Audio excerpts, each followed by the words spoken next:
Itu benar banget ya. Ingat, poinnya adalah apapun bisnis kamu, hal ini wajib dipelajari. Betul sekali. Soal apa namanya? Mari nge-vlog di Kebun Desain.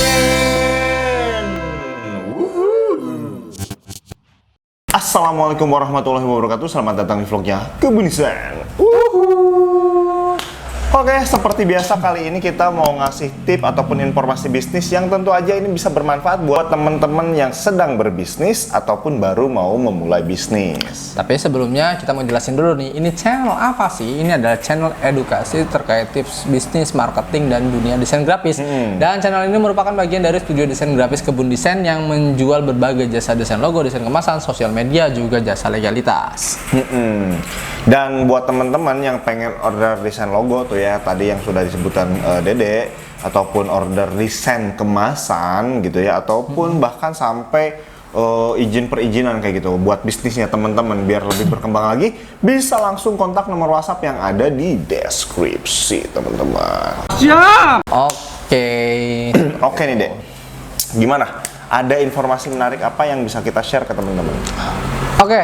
Kalau kemarin kan kita udah ngebahas tentang apa namanya bisnis rumahan apa aja sih yang modalnya minim ya. Iya. Nah sekarang kita akan membahas tentang langkah awal untuk memulai bisnis rumahan. Jadi sebelum modal ada beberapa langkah yang harus kamu ikuti ya. Iya. Salah satunya yang pertama adalah berbisnislah dengan sesuai passion kamu. Bisnis sesuai fashion itu kadang-kadang orang mungkin nggak sih? Mungkin. Tapi itu mungkin. Iya. Jadi gini loh, buat teman-teman yang mau berbisnis rumahan apalagi dengan modal minim, usahakan harus sesuai dengan passionnya gitu. Jadi kalau misalnya kamu mengerjakan semua bisnis itu sesuai dengan passion atau gairahmu, itu akan memudahkan segalanya. Kamu akan melakukannya tanpa beban seperti itu. Betul. Jadi contoh kalau misalnya kamu memang suka bikin masakan, ya udah. Ada kan kemarin salah satu bisnis dari rumahan dengan modal kecil itu jualan makanan. Gitu. Benar. Jadi hobi itu nggak cuman, kan kita kadang berpikirnya aku mah udah ini mah hobi aja udah gitu, hobi. Nggak kayak gitu juga kalau teman-teman udah pengen tapi pengen bisnis nih gitu ya, bikin bisnis tapi mulainya apa bingung gitu.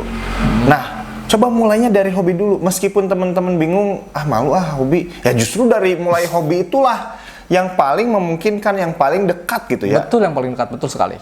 Kalau tiba-tiba teman-teman tadi hobinya itu misalkan bikin kue tuh ya, berarti kan artinya teman-teman punya kemampuan itu karena udah hobi, pasti udah punya lah kemampuan dasar bikin kue. Tiba-tiba pengen buka bengkel motor. Wah, nggak cocok. Ya. Kamu jadi harus belajar lagi tentang motor gitu. Iya. Ya mendingan daripada seperti itu ya mendingan udah aja jualan kue. Bener. Modalnya dipakai buat, jadi nggak usah eksperimen terlalu banyak. Gitu. Betul sekali, No. Kalau buka bengkel motor kan eksperimen dulu, apa dulu gitu kan, yang itu biayanya pasti gede dan waktunya juga panjang. Tapi kalau misalkan tadi hobinya udah bikin kue, udah punya keahlian dasar, kamu tinggal cuman perlu ekspor lebih sedikit ya, lebih banyak gitu. Biar lebih mantap lagi gitu kan. Betul sekali, No. Berikutnya adalah pelajari administrasi keuangan dengan baik. Semua bisnis, mau bisnis rumahan, mau bisnis yang gede, yang kecil, itu fondasi utamanya adalah administrasi keuangan. Kalau administrasi keuangannya acak-acakan, bisnis kamu mau segede apapun modalnya, itu bakal, katakanlah kasarnya, hancur ya. Ya, boncos. Boncos seperti itu. Jadi hal yang paling mudah adalah kamu harus belajar debit, kredit, atau perhitungan kas kecil, kas besar lah. Jangan sampai ke jurnal gitu. Ngitung mana yang pemasukan dan mana yang ke pengeluaran. Itu aja. Sesimpel itu. Dan usahakan ketika kamu mempunyai untung di sebuah bisnis, jangan diambil dulu. Tunggu sampai akhir bulan baru kamu ambil sebagai gaji kamu. Dan jangan campur adukan antara keuangan pribadi dengan keuangan bisnis. Terus juga ketika kamu mengambil produk dari bisnismu, itu harus dibayar. Itu benar banget ya. Ingat, poinnya adalah apapun bisnis kamu, hal ini wajib dipelajari. Betul sekali. Soal apa namanya, pengaturan keuangan, soal kas-kasan misalnya itu ya. Terserah deh kamu mau bisnis apa, mau sejago apa di bisnisnya gitu ya. Wah, aku mah jago nih bikin ininya, bikin kue misalkan tadi enak banget, ini banget, wah pasti banyak orang yang suka, pasti banyak laku gitu. Tapi ketika kamu bener-bener nggak belajar, yang lain mah nggak penting, yang penting aku kuenya enak gitu kan. Urusan keuangan mah nggak usah itulah, yang penting laku aja misalkan. Itu dijamin pasti bisnisnya bakal nggak bener. Iya, karena kan kamu nggak akan tahu untungnya berapa, ruginya berapa, seperti itu. Iya. Ya kalau misalnya emang kamu nggak bisa atau malesnya coba-coba hitung-hitung keuangan, ya cari partner lah, seperti itu. Atau ya seenggaknya walaupun cari partner, kamu harus bisa juga baca laporan keuangan itu. Iya, iya, benar. Ya tadi kalau misalkan memang teman-teman nggak bisa ataupun malas buat belajar secara detail, bisa cari partner, bener. Ya, tapi ya tetap aja kamu juga harus bisa baca ya. Baca laporan keuangan itu. Berikutnya adalah modal. Semua bisnis, mau bisnis rumahan, mau bisnis yang gede, yang kecil, pasti butuh modal. Seperti itu ya. Jadi usahakan ketika kamu mau mulai bisnis, ya minimal modalnya harus disesuaikan dengan budget dari usaha yang akan kamu digeluti itu. Dan yang paling penting adalah jangan sekali-kali meminjam dari bank untuk modal. Ya usahakan kalau misalnya mau meminjam ke saudara lah gitu, yang memang tidak ada bunganya. Ya, itu mah buat tahap awal lah ya. Tahap awal lah ya. Tahap awal jangan sampai dulu ya. Jangan sampai dulu lah pokoknya. Soalnya nanti kamu belum ngerti gimana caranya menggolangkan ataupun memutarkan uang pinjaman dari bank buat usaha. Betul itu sekali. Kalau belum ahli dalam bisnisnya ya. Iya, kalau belum tahu celahnya itu susah sih. Yang ada kamu malah rugi. Apalagi gini loh ya, kamu minjem ke bank buat modal usaha.